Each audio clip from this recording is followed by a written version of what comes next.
केंद्रीय शिक्षण मंत्री धर्मेंद्र प्रधान यांनी अखेर राजीनामा दिलाय। नीट पेपर फुटी प्रकरणात केंद्रीय शिक्षण मंत्री धर्मेंद्र प्रधान यांनी राजीनामा दिलाय। त्यांच्या राजीनाम्याच्या मागणीवरून गेली काही दिवसांपासून दिल्लीतील जंतर मंतर मैदानावर हजारो विद्यार्थी कॉक्रोच जनता पार्टीसह आंदोलन करत होते।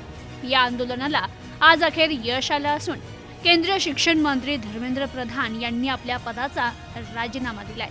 लोकसभा विरोधी पक्ष नेते राहुल गांधी यांनी देखील या प्रकरणी आक्रमक भूमिका घेत जोपर्यंत सरकार धर्मेंद्र प्रधान यांचा राजीनामा घेत नाही तोपर्यंत संसदेत चर्चा होणार नाही असं स्पष्ट करत सरकारला इशारा दिला होता।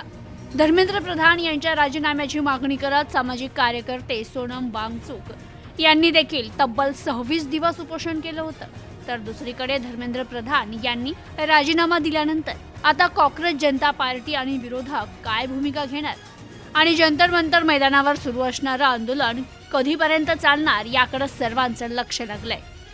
Bureau report, news today 24।